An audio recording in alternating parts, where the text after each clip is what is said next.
Buona domenica e bentornati al solito appuntamento con le news della settimana. La settimana successiva al Wonder Festival che come ogni anno porta sempre tantissime novità di cui abbiamo parlato nella live insieme a Gianluca del Colosso dei Nerd, che ringrazio ancora una volta e ringrazio tutti coloro che sono stati presenti nella live. Siete stati veramente tantissimi, quindi ancora grazie e ringrazio in particolar modo gli abbonati al canale che continuano a credere in me e a sostenere il progetto.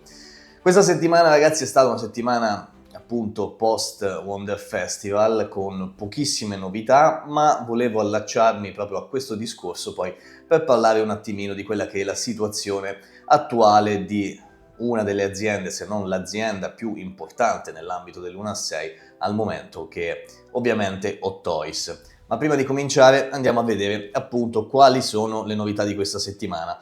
Non ci sono nuovi annunci, assolutamente, purtroppo, e c'è stato un periodo veramente molto magro per Hot Toys. Nella settimana del Wonder Festival, ok, hanno annunciato l'Anakin, il nuovo Anakin da episodio 3, Harley Quinn, ma veramente pochissimo altro. Wonder Festival con un Hot Toys praticamente assente, se non con un paio di personaggi, secondo me, piuttosto secondari, X di Death Stranding 2, il cattivone di Death Stranding 2, e poi un accenno anche al nuovo Tron, ma nient'altro per Hot Toys. E quindi tra poco parleremo di quello che penso io dell'azienda, almeno nel suo ultimo periodo. Intanto è stato rilasciato il buon Samurai Predator nella sua versione 2.0, che io ho preordinato perché mi piaceva molto lo stile samurai per questo Predator da Alien vs Predator. Capisco benissimo che è una versione non canonica, ovviamente, un pochino marginale, forse per i più, però siccome è stato realizzato da un paio di artisti giapponesi che ho apprezzato, anche per altre opere hanno collaborato con la realizzazione dei personaggi di Godzilla piuttosto che altre opere giapponesi, allora sono molto incuriosito, non avendo preso la 1.0, questa volta ho deciso di dargli una possibilità. È stato rilasciato, ragazzi, quindi disponibile in Asia, come al solito. Per l'Europa dovremo aspettare i soliti 3 o 4 mesi. E poi, ovviamente, ragazzi, lo vedrete sul canale. Scusate la voce un po' nasale, ma sto cercando di uscire da un fortissimo raffreddore che mi ha colpito in questo periodo. Novità ancora più importante, secondo me, è il rilascio inaspettato di Superman dall'ultimo film, Superman e Krypto. Inaspettato in realtà, ragazzi, fino a un certo punto, perché la release era comunque sarebbe dovuta ricadere sul terzo o quarto quarto del 2025. Siamo pienamente entrati nell'ultima parte del 2025, quindi ci può stare. Mi sarei aspettato una release verso dicembre, diciamo, se avessero rispettato i tempi, cosa che non sempre succede, al massimo gennaio oppure i primi mesi del 2026. Invece Hot Toys ci sorprende rilasciandolo appunto adesso che siamo nella prima metà ancora del mese di ottobre. Ovviamente state vedendo le immagini dal sito, perché volevo mostrarvi, dal sito di Hot Toys, volevo mostrarvi appunto che la release, perché ho sentito molti dire è stato anticipato di molto. No, la release comunque era prevista per questo periodo. Ma adesso andiamo sul Facebook di Hot Toys, dove ci sono delle immagini aggiornate di entrambi i prodotti, proprio perché volevo mostrarvi le eventuali differenze. Per il Samurai Predator non vedo nulla di particolare, secondo me, ripeto, gran figata seppure non canonico, un po' costoso, perché si va a pagare non solo la qualità complessiva, ma anche le armi in metallo, e fra poco faremo una parentesi anche su questo. La base, che secondo me è una gran figata, spero di utilizzarla questa volta, e quindi è un po' costosetto, ma comunque non mi sembra molto cambiato rispetto alla versione che avevano mostrato nel prototipo. Secondo me è sempre una gran figata, quindi non vedo l'ora che arrivi. Particolarità che ho visto in giro sul web, perché purtroppo gli spoiler arrivano, essendo già uscito in Asia, è una scatola, ragazzi, che è veramente bellissima, quindi non vedo l'ora di avere questo pezzo a livello collezionistico e artistico davvero, secondo me, imperdibile. Per quanto riguarda il Superman, invece, sembra che siano state fatte alcune migliorie a livello di head sculpt, almeno questo è quello che dice Hot Toys, che ha rivisto un pochino la scultura del viso e fatto qualche piccola modifica al costume. Perdonatemi, ma le modifiche al costume non riesco a percepirle. Quelle al volto forse qualcosina, ma anche qui non vedo delle grandi differenze. La base diorama che richiama la fortezza della solitudine è sempre quella, anche per Crypto non mi sembra che ci siano stati dei cambiamenti.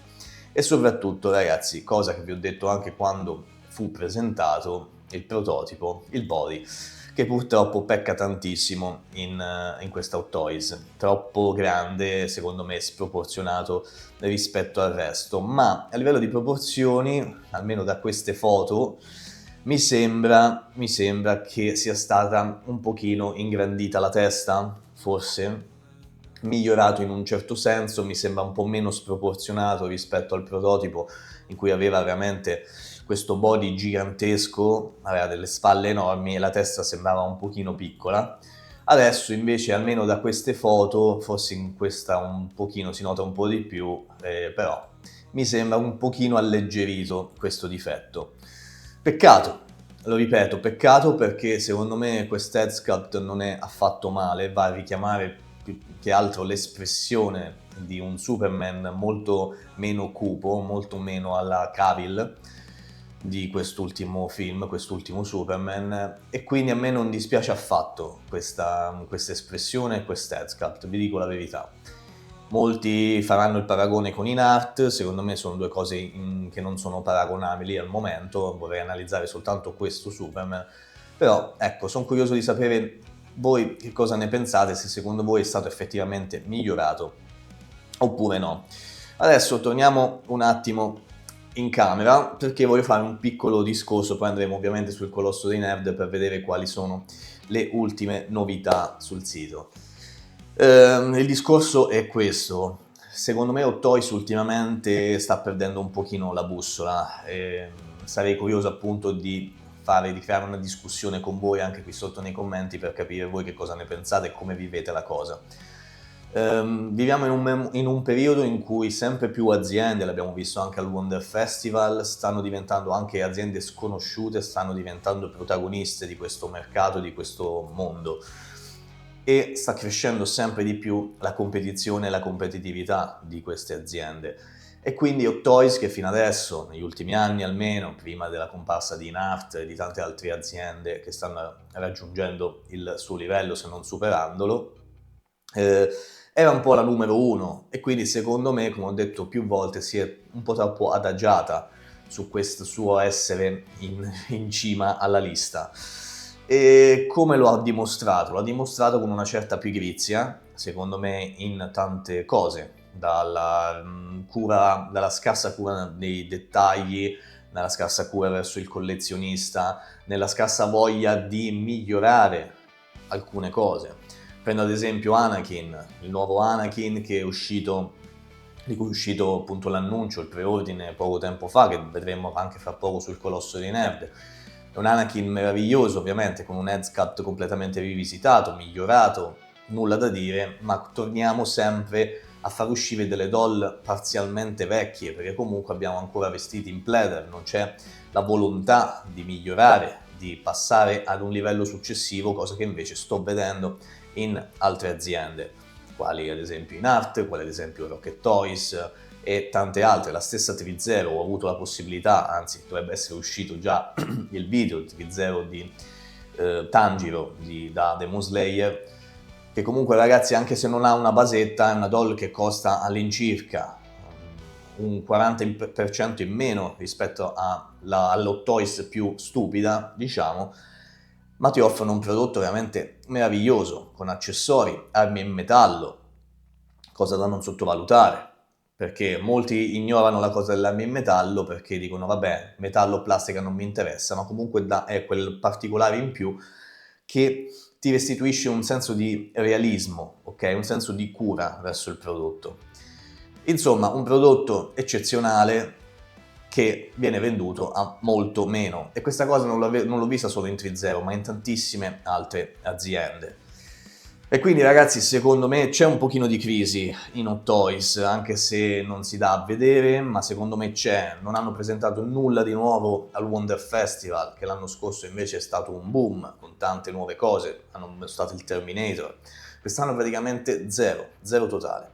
Si stanno concentrando sulle release, cosa che per me è molto positiva, perché più doll ci sono, più io sono contento. Ma nessun nuovo annuncio, sempre gli stessi personaggi, sempre gli stessi, davvero, si fanno versioni differenti di un personaggio, si ricicla, la stessa Harley Quinn, bellissima per carità, tutta in silicone, lì c'è il miglioramento e questo lo apprezzo, anche dal punto di vista dei materiali, però siamo sempre sugli stessi personaggi, non si realizzano personaggi nuovi, diversi, freschi, per strizzare l'occhio anche magari agli amanti dei film degli anni 80, degli anni 90, serie TV o altro. Siamo sempre lì e soprattutto non si completano assolutamente mai le wave. Ogni volta che c'è un prodotto Toys bisogna stare sempre con il culo stretto sperando che finiscano quella determinata wave. Potrei fare una lista infinita di esempi. Abbiamo visto i Fantastici 4 che va bene, adesso li hanno ultimati, ma con un prodotto, la torcia, non proprio eccellente. Abbiamo visto la Resistenza, abbiamo visto i Thunderbolts, un personaggio uscito e poi tutto tace. Dico io, costerebbe tanto fare come fa Rocket Toys o altre aziende, cioè presentare una wave? Rocket Toys cosa ha fatto al Wonder Festival? Io farò questi personaggi. Quanto ci metterò? Non lo so, ma li farò. Ci metterò 2 anni? Può darsi. Ma voi avrete al 100% questo e quest'altro personaggio. Così il collezionista potrebbe, appunto, in un certo senso organizzarsi. So che mi uscirà tutta la Resistenza, bene, comprerò tutta la Resistenza. Se oggi mi annunci Blade, prendo Blade, sapendo che poi usciranno anche gli altri.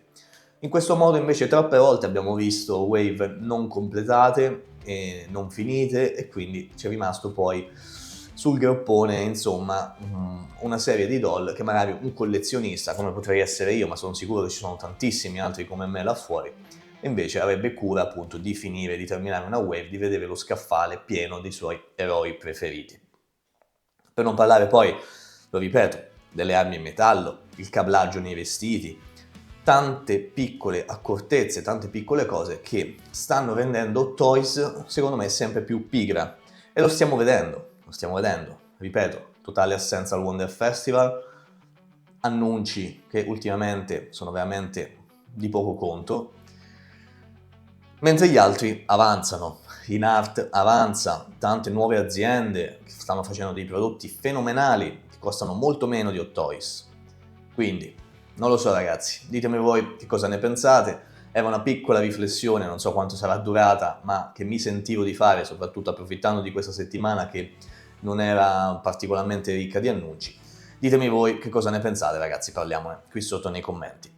Adesso torniamo per la conclusione del video su ilcolossodinerd.com, dove vediamo gli ultimi arrivi, perché c'è davvero tantissima roba, a partire appunto dagli annunci di Hot Toys che sono stati fatti prima del Wonder Festival, il nuovo Predator a 299, Harley Quinn a 309, così come il John Wick a 300 euro, 299, il nuovo Anakin, che sono sempre più indeciso se preordinare per i motivi di cui vi parlavo prima, cui vi accennavo prima, e l'endoscheletro tratto da Terminator 2 a 379. Molte versioni 2.0, diciamo, versioni di personaggi già visti, quindi non voglio essere ripetitivo. E anche qui, ditemi voi cosa ne pensate. Il set meraviglioso da Slam Dunk di statue, ragazzi, con tutti i membri della squadra, fichissimo. Varie Mayfex, Figuarts Zero e da farvi vedere anche il nuovo SH Figuarts, il nuovo Goku, anche qui l'ennesimo Goku Super Saiyan, con il nuovo Body 3.0, non male, e il nuovo Zoro, sempre SH Figuarts, bellissimo, King of Hell version. Detto questo ragazzi, il video termina qui. Poche sono state le news questa settimana, soltanto un paio di annunci, ma ho fatto questo video proprio per parlare di questa cosa di Hot Toys che avevo qua. Abbiamo parlato anche in live più di una volta, ringrazio ancora tutti coloro che sono sempre presenti nelle live, che offrono sempre supporto anche sotto i video, con un mi piace, con un commento, con una visualizzazione del video fino alla fine. Io vi ringrazio sempre ragazzi, vi saluto e ci vediamo come al solito alla prossima settimana. Ciao raga, a presto.